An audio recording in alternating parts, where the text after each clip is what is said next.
Halo pemirsa, apa kabar Anda hari ini? Senang sekali saya Raden Madlias dapat kembali menemani Anda dalam sebuah program talk show yang syarat informasi inspiratif untuk Anda dan juga keluarga. Inilah Bincang Sehati.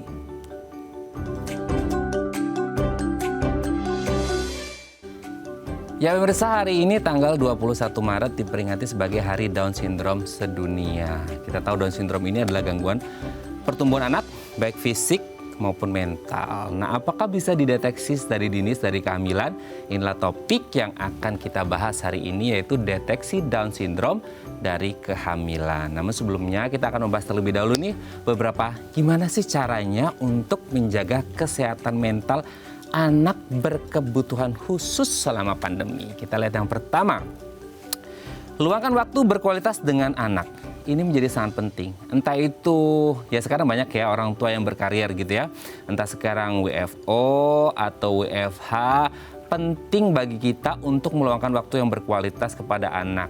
Capek sih habis kerja, tapi tetap ya harus meluangkan waktu bersama anak, apalagi anak-anak Anda ini anak-anak yang istimewa. Pasti challenge-nya akan menjadi lebih berat gitu ya. Oke, kita lanjut poin yang kedua. Ajak anak terlibat dalam mengurus rumah. Ya nggak perlu yang berat-berat lah ya gitu ya. Maksudnya hal-hal yang simpel, entah membereskan mainannya, nyapu bekas kotoran mungkin habis main-main atau ngeberantakin apa gitu ya. Ini menjadi hal yang penting. Kenapa? Karena dari sini anak juga bisa belajar. Satu, tanggung jawab. Kedua, disiplin gitu ya. Jadi mengajari hal-hal yang penting bagi anak untuk bekalnya ke depannya nanti. Jadi tidak ada salahnya untuk kemudian melibatkan anak dalam mengurus pekerjaan rumah. Oke, kita lanjut poin yang ketiga. Menyusun jadwal harian anak. Ini menjadi sangat penting. Gini, anak itu kan hidup dengan rutinitas mereka. Pun begitu dengan anak-anak berkebutuhan khusus, anak-anak spesial gitu ya. Meski mungkin rutinitasnya akan sedikit berbeda dengan zaman atau masa sebelum pandemi. Tapi ini harus dikerjakan oleh orang tua dan harus anak-anak ini memiliki rutinitas yang terjadwal supaya mereka tetap bisa mengikuti flow-nya gitu ya. Jadi mereka bisa mengikuti flow-nya sehingga kegiatan hariannya tetap terjaga. Oke, kita lanjut poin yang selanjutnya adalah kreatif memodifikasi program belajar online anak. Ini juga menjadi sangat penting ya. Di masa pandemi ini khususnya para bunda ya. Ini menjadi hal yang lumayan challenging banget. Ya harus jadi Menteri Kesehatan, Menteri Perekonomian juga gitu, Menteri Pendidikan juga gitu ya. Nah ini harus pintar-pintar, bijak-bijak memodifikasi program belajar online anak supaya anak ini tidak merasa bosen ya. Dan mereka tetap bisa berinteraksi bersama teman-teman mereka mungkin meskipun hanya lewat online. Oke, kita lanjut pada yang selanjutnya adalah screen time yang terkontrol dan terjadwal. Ini menjadi sangat penting. Ada banyak excuses ya. Orang-orang tua yang mungkin sibuk di luar rumah sehingga anaknya kayak, gimana ya caranya supaya anak ini tetap stay di rumah, nggak main kemana-mana dan anteng dalam tanda kutip ya. Akhirnya banyak yang ngasih apa? Handphone, gadget, gawai dan lain sebagainya. Nggak apa-apa deh, yang penting anteng di rumah, nggak kemana-mana, bahaya pandemi. Nah tapi mungkin ada satu sisi yang oke, bikin anak anteng, tapi tetap ya screen time anak, mereka mengakses handphone dan lain sebagainya harus terkontrol dan juga terjadwal supaya tidak overtime. Oke, yang terakhir adalah sediakan recharging time untuk orang tua. Ini menjadi sangat penting. Kalau kita ngomongin kesehatan mental anak, ini pasti erat kaitannya dengan kesehatan mental orang tua juga. Karena ini bukan pekerjaan yang mudah ya untuk orang tua, apalagi dengan anak-anak spesial seperti ini. Makanya penting bagi orang tua untuk menyempatkan waktu me time untuk recharging lagi semangatnya supaya tetap semangat menjaga si buah hati tercinta. Oke, itu tadi beberapa cara menjaga kesehatan mental anak berkebutuhan khusus. Nanti di segmen selanjutnya kita akan membahas lebih detail. Tetap bersama kami di Bincang Sehati.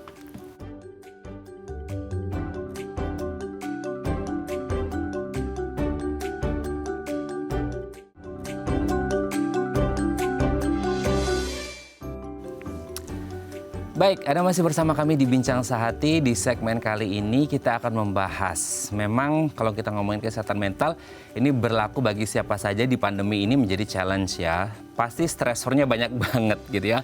Terutama untuk anak-anak berkebutuhan khusus yang memang memerlukan pendampingan dan perawatan yang lebih dari orang tua mereka. Nah, untuk membahas gimana sih caranya untuk merawat kesehatan mental anak berkebutuhan khusus selama pandemi, telah tersambung nih bersama kami di sambungan Zoom dengan Miss Nadia Emanuela Gideon, MPSI Psikolog, seorang psikolog anak dan juga expert trainer leader di IR Floor Time, sekaligus founder dan managing director Jakarta Child Development Center atau JCDC.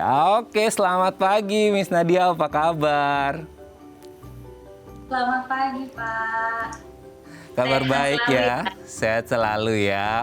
Oke, semoga Tuhan selalu memberkati Miss Nadia dan keluarga ya. Oke, Miss Nadia, hari ini kita akan membahas satu hal yang menjadi concern kita bersama ya. Terutama untuk para ayah dan bunda, apalagi hari ini Hari Down Syndrome Sedunia. Bagaimana sih kondisi anak-anak berkebutuhan khusus selama pandemi ini yang mungkin ini kita tidak menjadi pembahasan banyak orang ya, tapi di momen khusus hari ini kita akan membahas kesehatan mental anak berkebutuhan khusus selama pandemi ini seperti apa sih, Miss Nadia?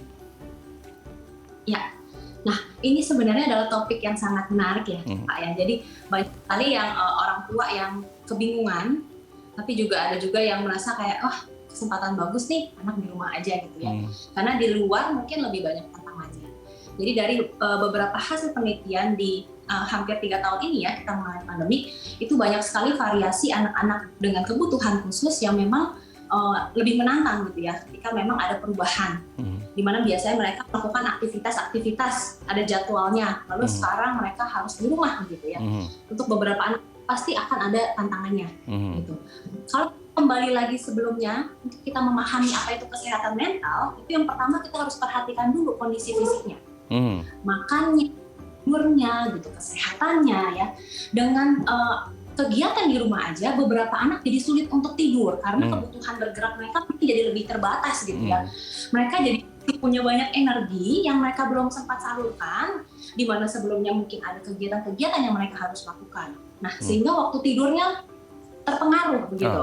Lalu juga ada yang pengaruh makannya. Nah, pertama yang kita harus perhatikan Pak, di kondisi fisiknya dulu. Tadi tidur, makan, kesehatan fisiknya ya. Yang kedua adalah proses mereka berkembang dan belajar. Yang tadinya langsung gitu ya, mereka melihat, memegang, sekarang semua di balik layar gitu ya. Betul.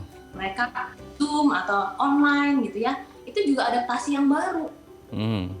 Lalu kita perlu perhatikan kesempatan belajarnya bagaimana. Misalnya kalau sebelumnya mereka bisa main keluar, beraktivitas fisik ya, kebutuhan gerak dan sensorinya bisa mereka dapatkan, sekarang mungkin jadi sedikit lebih terbatas gitu ya dengan kondisi ini, yang pasti mempengaruhi juga proses belajar dan berkembang. Lalu yang ketiga juga kebutuhan untuk berinteraksi sosial dengan teman, dengan guru, dengan pengajar, itu juga suatu kebutuhan dalam kesehatan untuk bisa berinteraksi secara sosial dengan teman sebaya. Lalu yang keempat yang kita perlu perhatikan adalah rekreasi, kebutuhan rekreasi. Dengan kebutuhan khusus ataupun kita pada umumnya membutuhkan 4 kebutuhan ini. Dengan perubahan kondisi pandemi ini pasti ada perubahan di 4 kebutuhan ini. Awal-awal masa pandemi banyak sekali orang tua yang juga mengeluhkan sulit ya untuk membantu anak-anak beradaptasi di kondisi seperti ini gitu.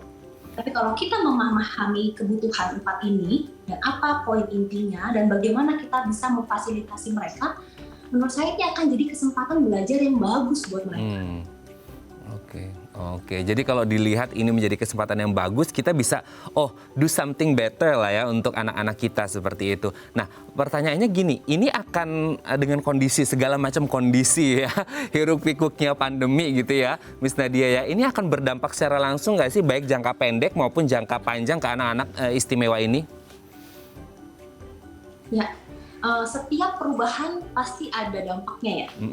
Bagaimana lingkungan memfasilitasi supaya perubahan itu menjadi proses belajar yang baik, menjadi hal positif. Karena tantangan pasti bisa menjadi faktor yang beresiko atau sebenarnya bisa menjadi sesuatu proses belajar buat manusia gitu.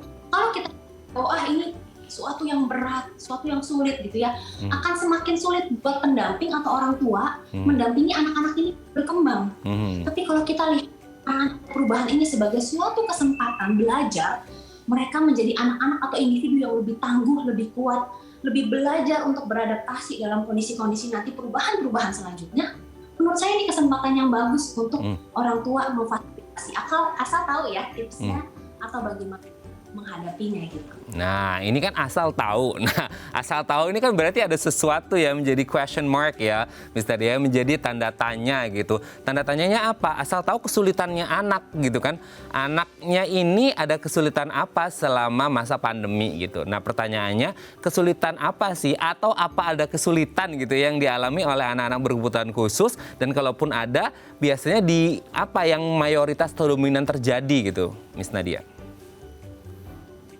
Yang biasanya sulit adalah masa adaptasi gitu ya. Buat kita umumnya adaptasi juga cukup menantang gitu. Nah buat mereka biasanya ada pola-pola atau jadwal yang rutin, ketika ada perubahan itu sesuatu yang sangat mengganggu gitu. Jadi proses itu suatu kesempatan belajar yang baik, tapi perlu kita fasilitasi. Misalnya ya gitu. Ada anak-anak dengan Down syndrome kan memang kondisi lidahnya lebih panjang gitu ya, Pak ya. Sehingga sangat mengganggu ketika mereka menggunakan masker. Maskernya jadi basah, jadi nggak nyaman, mereka tidak leluasa untuk berkomunikasi dan bergerak.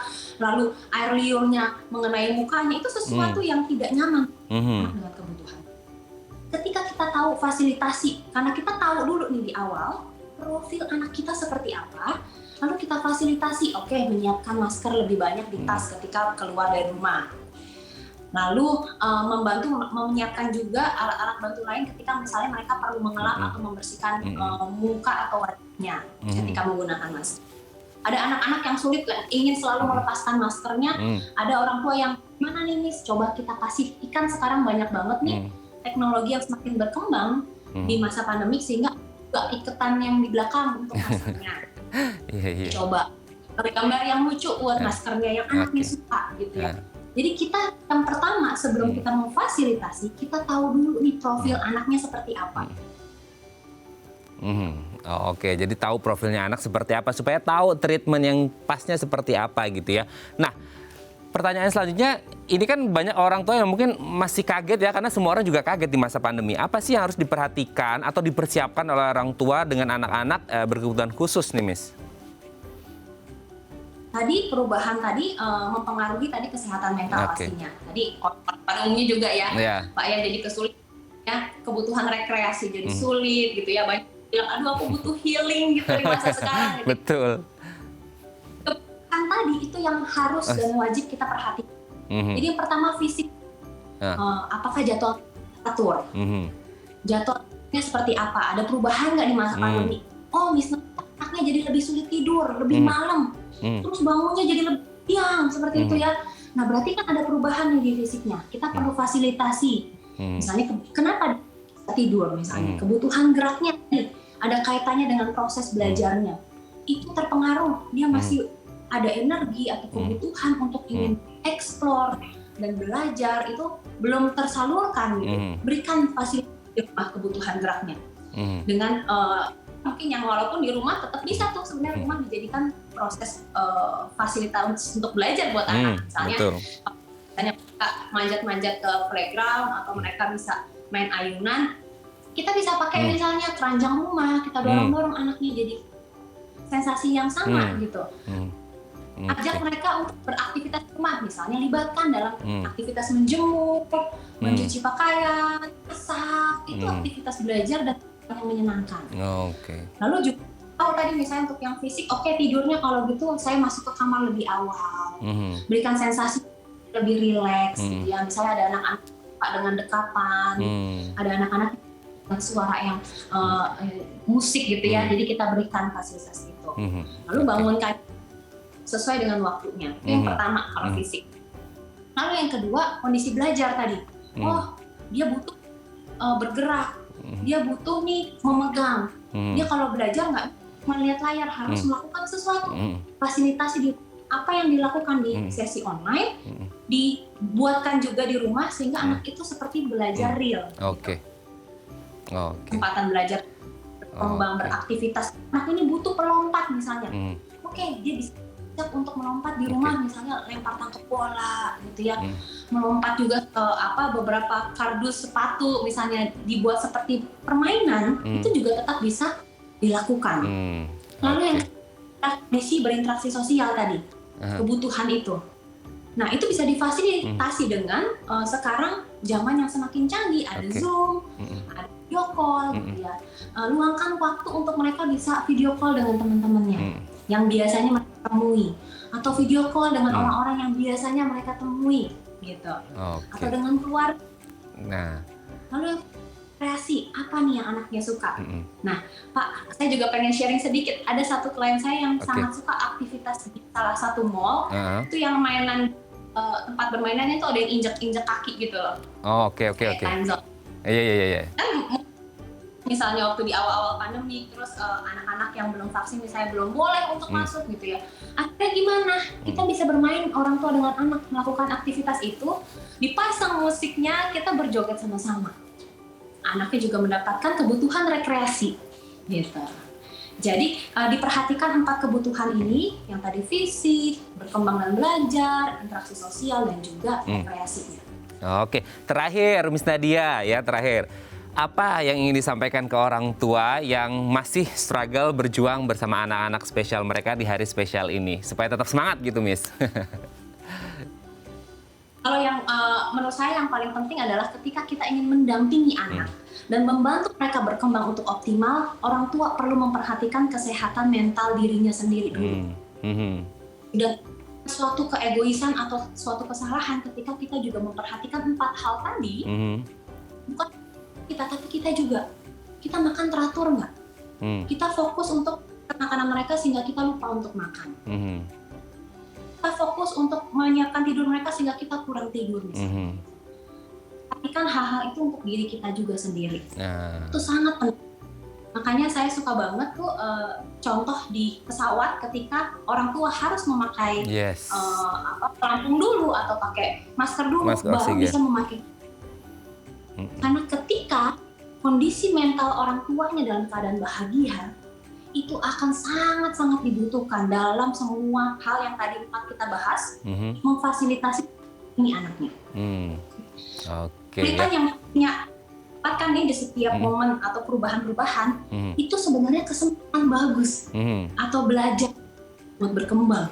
Jadi pribadi yang tangguh, lebih kuat, belajar beradaptasi. Mungkin sulit, struggle di awal, tapi kalau kesempatan untuk anak ini berkembang, kita struggle sama-sama. Jangan lupa untuk menikmati setiap momen-momennya itu sama-sama. Karena bonding cinta dan kasih sayang dari orang tua dan ke anak itu akan mengalahkan semua halangan yang ada di depan. Terima kasih Miss Nadia Emanuela Gideon, MPASI Psikolog, psikolog anak, expert trainer leader di IR Floor Time, dan founder and managing director Jakarta Child Development Center sudah berbagi bersama kami pagi hari ini.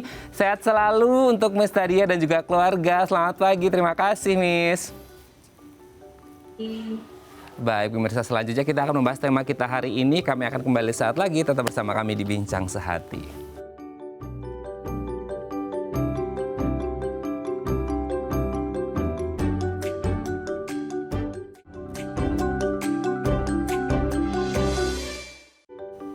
Baik, Anda masih bersama kami di Bincang Sehati. Di hari ini, Senin 21 Maret, kita akan membahas seputar deteksi Down Syndrome dari kehamilan. Karena kebetulan hari ini, 21 Maret, diperingati sebagai Hari Down Syndrome Sedunia. Nah, kalau Anda memiliki pertanyaan seputar Down Syndrome ataupun dari kehamilan ya, Anda boleh menghubungi kami loh di nomor 021 290 32644 atau DM Instagram kami di @theifamily. Nah, untuk membahasnya nih telah tersambung bersama kami di sambungan Zoom dengan Dr. Irfan Adenin SPOG, spesialis obstetri dan ginekologi dari Rumah Sakit Ibu dan Anak Tambak. Selamat pagi, Dr. Irfan, apa kabar? Selamat pagi, Mas. Kabar baik dan sehat ya, Dok? Alhamdulillah semuanya. Alhamdulillah. Sehat. Alhamdulillah. Semoga semua tim Dai TV juga sehat. Alhamdulillah, bismillah, semoga kita semuanya sehat terus ya dok ya, semua keluarga Ya, juga amin, dari dokter amin. Irfan. Itu harapan kita, Siap. apalagi jelang bulan Ramadan, Lebaran gitu ya dok ya, Ya, semua sehat. ya. Amin, amin. Dok, Munggahan. iya betul-betul. Oke, dok, hari ini kita akan membahas seputar Down syndrome. Ini bisa dideteksi nggak sih dari kehamilan? Ini kan mungkin menjadi worry atau concernnya banyak orang ya, terutama para ibu hamil gitu ya, yang aduh, janinku ini sehat nggak nih? Ada gangguan kesehatan janinku apa enggak? Apakah ada potensi Down syndrome apa enggak? Nah, kita akan bahas terlebih dahulu Down syndrome ini sebenarnya apa sih dok? Oke, Down syndrome ini sebenarnya adalah suatu kelainan kromosom. Tapi sebenarnya saya mau mengomentari dulu tadi Bu siapa? Bu Nadia. Bu Nadia. Saya mau supaya saya jangan lupa bahwa sebenarnya saya setuju banget dengan pendapat beliau itu, bahwa ibu itu yang menentukan dan ibu itu harus tahu bahwa anak Down syndrome itu sebenarnya bahagia. Saya belum pernah lihat anak Down syndrome itu sedih. Jadi Betul. ibu merasa depresi sehingga ibu tidak bisa merawat bayinya. Tadi Bu Nadia tadi sudah menceritakan bahwa nah itu bagi ibu-ibu yang punya anak Down syndrome, sebenarnya anak Down syndrome bahagia. Anak Down syndrome nggak pernah nangis, dia cuma tertawa bahagia, apalagi ketemu dengan teman-teman. Kemudian cara hidup yang optimal tadi yang telah Bu Nadia ini kan paparkan, itu juga yang terbaik menurut saya ya. Jadi dia harus dilakukan semua difasilitasi apa disabilitasinya kan. Kemudian satu lagi nih, ini mungkin nanti ini kita kerjasama, ada foundation. Foundation biasanya orang tua yang punya anak Down syndrome itu kan biasanya ya yang mampu ya, yang mampu tuh. Yang saya lihat tuh kayak gitu. Tapi bagi yang nggak mampu kan ada juga. Betul. Gitu. Nah gimana dengan yang ada nggak mampu ini? Ini sebaiknya nih kalau bagi saya nih udah rencana membuat foundation untuk Down syndrome ya. Mungkin nanti bisa Dai TV bisa juga bekerja sama untuk Siap, dok. social society ya untuk merangkum ini bagaimana mereka membuat orang yang nggak mampu anak itu ditempatkan di suatu foundation itu dan kita akan membantu semua bangsa Indonesia. Ya, Luar satu biasa. itu. Oke. Terus mengenai Down syndrome ini, sebenarnya Down syndrome ini siapa penyebab Down syndrome ini? Apakah apakah ibu atau ayah atau kedua-duanya? Semuanya tiga-tiganya itu bisa ibu saja, bisa ayah saja, bisa ibu dan ayah saja. Jadi kalau kita lihat sel, nah ini kita udah cerita sel karena ceritanya apa itu Down syndrome. Sel itu mempunyai 46 kromosom, ya, 46 kromosom. Kemudian si sel itu kalau mau jadi sperma, dia harus membelah menjadi 23. Ibunya juga harus membelah menjadi 23. Nah, nama proses pembelahan itu adalah meiosis. Jadi kalau mau cari di Google silahkan, meiosis. Pembelahan ini di 23 menjadi 23 bergabunglah sperma sama sel telur sehingga mereka menjadi 46. Oke. 46 itulah jadi manusia yang normal.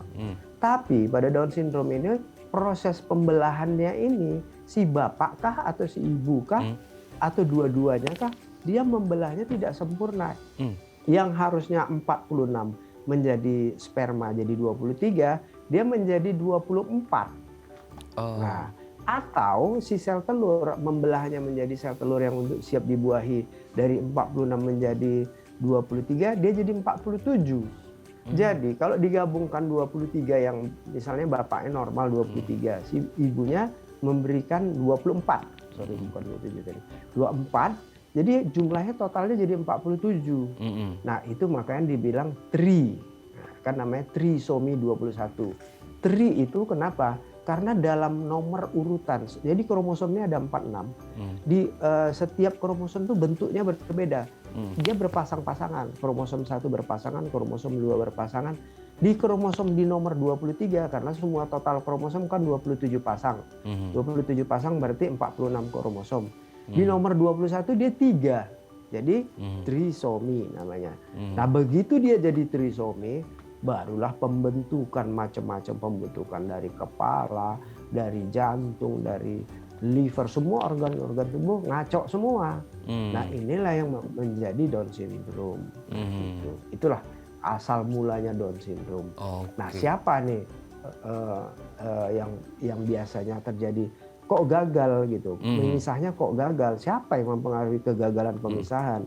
Nah, pada umumnya adalah orang-orang yang ibunya, istrinya hamil di atas 35 tahun. Oke. Atau paling berat di 45 tahun masih punya anak. Kalau 45 tahun punya anak 1:15 terjadilah Down syndrome. Nah, begitulah ceritanya. Oke. Berarti ada banyak faktor ya dok ya, termasuk adalah tadi dari kromosom plus juga usia kehamilan dari usia ibu hamilnya sendiri gitu ya, ketika sedang hamil itu sendiri. Kalau dari jenisnya dok, apakah ada jenis-jenis Down syndrome atau cuma satu gara-gara masalah kromosom tadi dok? Oke. Kalau jenis ini ada dua, ya, ada dua jenis ya. Satu sebenarnya banyak jenis Down syndrome itu, tapi kita cerita yang dua aja lah. Satu namanya non-disjunction. Non-disjunction itu betul-betul semua sel yang kita ambil dari badannya itu jumlahnya 47. Harusnya berapa tadi? 46. Dia 47. Semua sel, mau sel kulit kita ambil, kita periksa selnya. Mau sel darah kita ambil, kita periksa selnya. Mau sel otak kita ambil, semuanya 47. Itu namanya non-disjunction. Tapi ada yang tipe mosaik. Tipe mosaik ini kalau kita beli kita beli lantai ini keramik kan ada yang gambarannya mosaik betul. gitu kan. Mosaik itu artinya nggak rata, nggak homogen. Ada bercak sana, bercak sini gitu. Nah, ini si mosaik ini, si Down syndrome ini juga gitu. Dia mosaik, nggak rata, nggak homogen. Jadi pas kita ambil kulit paha, dia jumlahnya 46 normal. Pas kita ambil telinga, sel telinga kita ambil jumlahnya 47. Kita ambil sel jantungnya jumlahnya 47. Ambil paru-parunya 46. Jadi campur dia gitu. Ada yang nah ini tipe yang ringan untuk disjunction. Ada lagi tipe tadi itu tipe mosaik maksudnya. Tipe mosaik itu nggak semua. Jadi dia tuh kelihatannya ringan. Kan ada Down syndrome yang kita lihat orangnya, oh bisa nih ngapa-ngapain bisa, macam-macam juga belajar bisa. Itu biasanya tipe mosaik.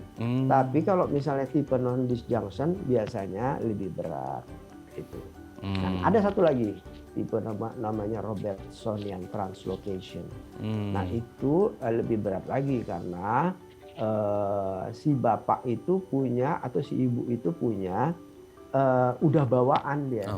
Dia jumlahnya 46, tapi yang nempel itu misalnya kalau 46 dibagi 2 kan jadi 23 kan. Dia enggak, dia tetap jadi 24 karena nempel di kromosomnya itu. Nah itu terjadi anak untuk jadi Down syndrome jadi 100%. Setiap anaknya jadi Down syndrome. Setiap anak jadi Down syndrome. Nah kalau kayak gini kita harus periksakan ke bagian genetika. Ya. Di bagian genetika itu dia bisa periksa bapak ibunya.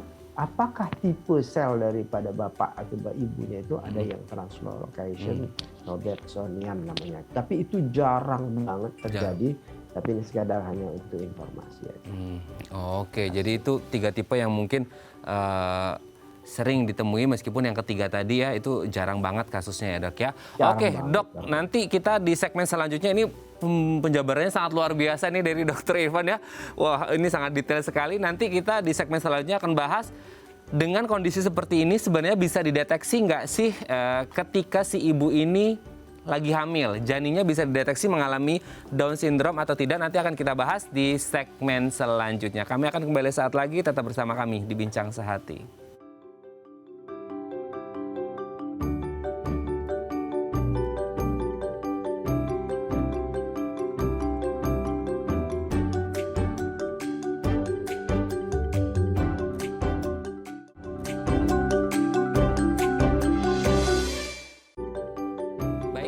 bersama kami di Bincang Sehati. Kita masih membahas tentang deteksi Down Syndrome dari kehamilan.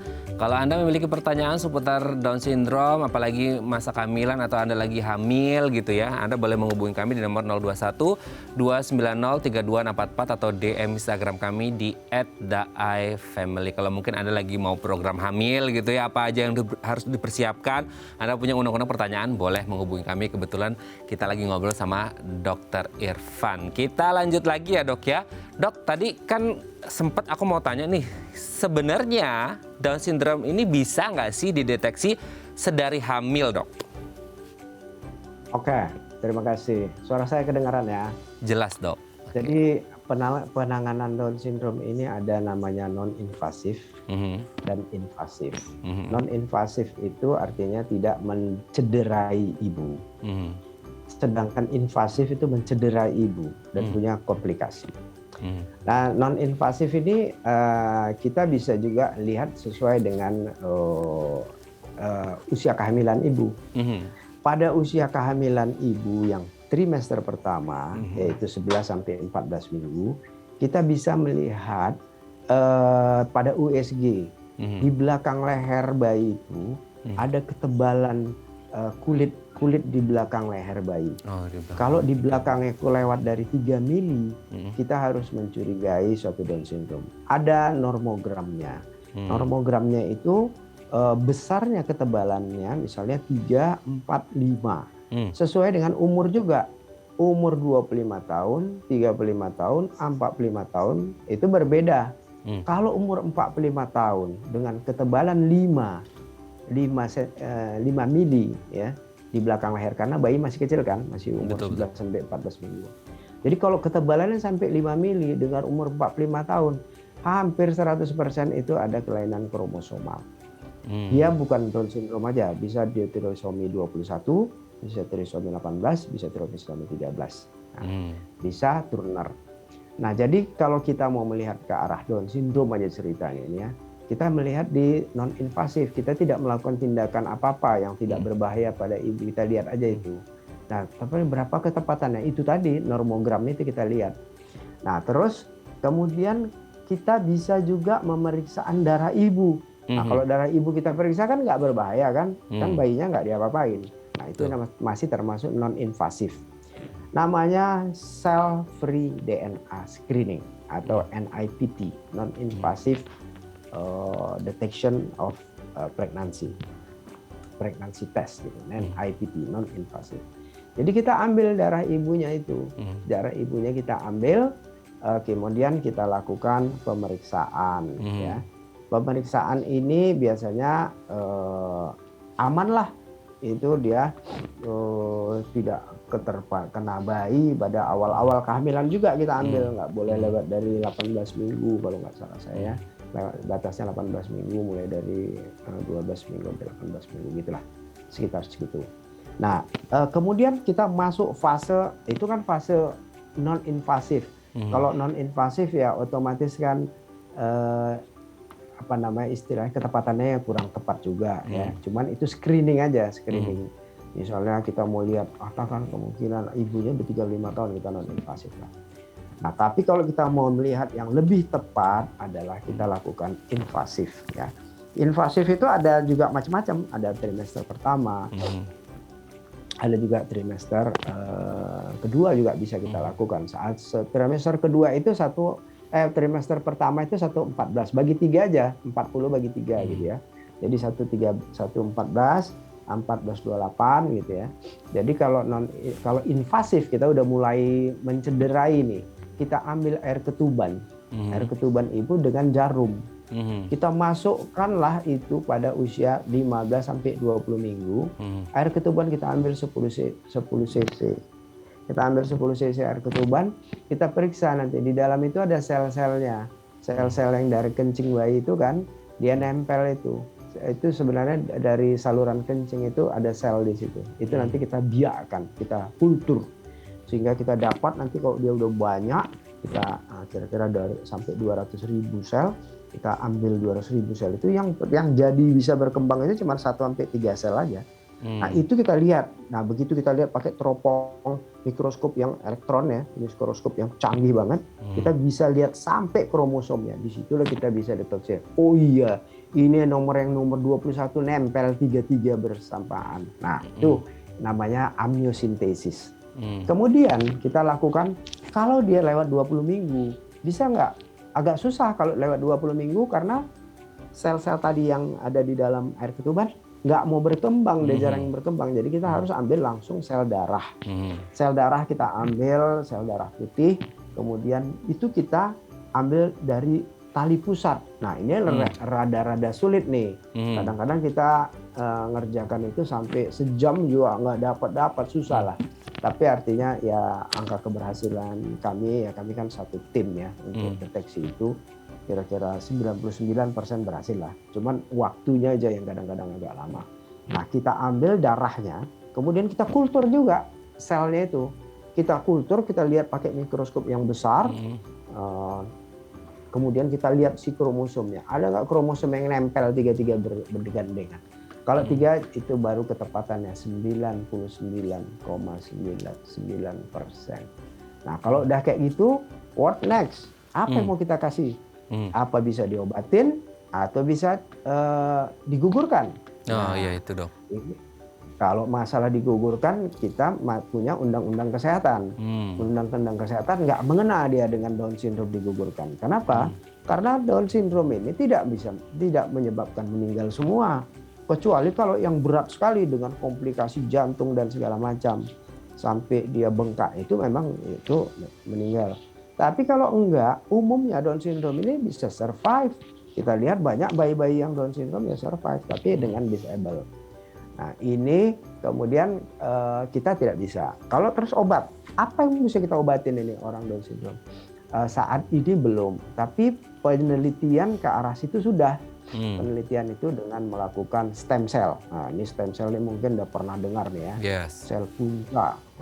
Sel punca. Ini sekarang orang udah meneliti nih, stem cell ini dimasukkan ke dalam, kemudian dia akan membunuh si sel yang ketiga tadi. Sel itu Singapura udah ngerjakan, namanya Dr. Kartika. Jadi mereka memasukkan itu, tapi masih pada hewan. Dia lihat bahwa sel yang ketiga ini kan ada 3 biji sel yang bergandengan itu kan, yang jadi kecacatan ini. Dia membunuh sel yang ketiga ini sehingga yang turunannya dia membelah lagi jadi 2 sel lagi, jadi normal. Itu mungkin belum sekarang ya, 10 tahun 20 tahun yang akan datang mungkin, karena trial gitu, study trial ya, sama kayak vaksin kita lah, berapa lama kita baru bisa dapat vaksin. Gitu lah. Wah, ini penjelasannya sangat detail sekali ya. Ini kita lagi mata kuliah umum nih sama Dokter Irfan, sangat luar biasa. MKU ya. Oke dok, sebelum kita lanjut dok, ini ada DM Instagram dari pemirsa Bincang Sehati yang mau tanya-tanya ke Dokter Irfan. Aku bacakan ya dok ya. Ini dari Ibu Cynthia. Dok, jika saudara kandung kita memiliki anak dengan Down syndrome, apa ada kemungkinan kita juga bisa mengalami hal serupa? Wah, jika iya apa bisa dicegah? Terima kasih dok. Oke, Bu Cynthia, ini mungkin kakak atau adiknya punya anak dengan Down syndrome, apa juga mungkin bisa terjadi pada Ibu Cynthia dok? Apa bisa dicegah atau gimana nih dok? Nah itu betul tuh, itu pertanyaan yang bagus. Jadi indikasi, itu kan masalah indikasi pemeriksaan ya.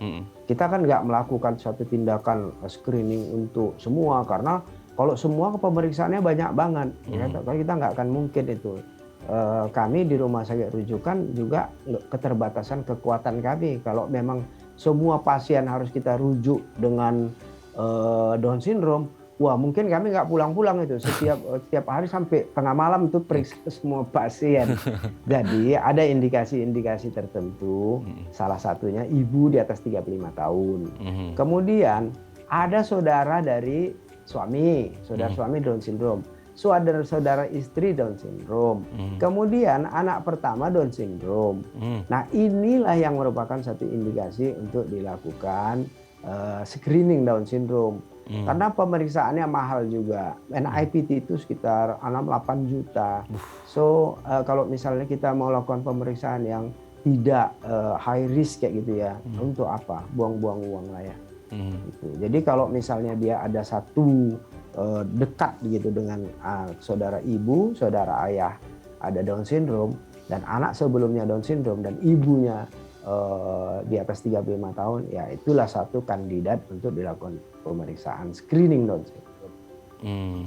Oke, berarti kalau semisal dok, ini ada orang dengan kondisi seperti Bu Cynthia tadi dan melakukan screening tes seperti dokter sebutkan tadi ya dok ya, itu ketika terdeteksi, oke ini kayaknya ada faktor risiko nih yang mungkin bisa saja terjadi. Nah ini sementara orangnya mau program hamil, ini apa yang harus dilakukan dok? Ya. Jadi ini kan sebenarnya kita nggak bisa lakukan tindakan apa-apa ya. Secara empirik aja lah kita cerita tentang faktor-faktor lain yang mempengaruhi pembelahan sel. Pembelahan sel itu dipengaruhi oleh asam folat, ya, oleh normalnya pembelahan sel itu harus ada asam folat. Tidak ada infeksi yang mempengaruhinya. Kadang-kadang infeksi juga mempengaruhi suatu proses pembelahan sel. Jadi makanlah asam folat, pemeriksaanlah adanya infeksi-infeksi TORS, misalnya toxoplasmosis, cytomegalovirus, rubella, sama herpes simplex. Periksa dulu itu, kemudian janganlah dekat-dekat daerah-daerah ronsen. Habis itu makan obat-obatan yang membahayakan bayi misalnya kan ada obat-obat yang ini biarpun dia belum hamil ya, obat-obatan kayak gitu karena dia misalnya obat kanker salah satunya. Obat kanker itu sama dengan obat autoimun. Jadi dia itu akan mengganggu proses pembelahan sel karena dia akan menekan asam folat tadi, asam folatnya ditekan. Jadi kalau kayak gitu ya gitu. Terus lifestyle. Merokok itu termasuk radikal bebas. Radikal bebas itu dia bisa membuat gangguan pembelahan sel. Ya hidup sehat, olahraga sehat. Terus apa tadi yang saya bilang tadi, olahraga sehat dengan makan asam folat, obat-obat harus dibatasin. Nah, terakhir ya berdoa karena semuanya ketentuan itu Allah yang menentukan. Betul. Harus tetap berikhtiar apapun yang terjadi, ya kita walau alam ya dok ya, nanti kedepannya seperti apa. Walau alam. Oke dok, nanti kita akan lanjut lagi di segmen terakhir ya dok ya, yang masih menjadi pertanyaan adalah ketika mungkin sudah dideteksi ada kemungkinan Down syndrome ketika kehamilan, nanti proses persalinannya apakah normal, sesar, atau bagaimana, nanti akan kita bahas di segmen terakhir ya dok ya. Baik pemirsa, bagi Anda yang memiliki pertanyaan seputar tema kita hari ini, 021 290 3244 atau DM Instagram kami di @daifamily. Kami akan kembali saat lagi.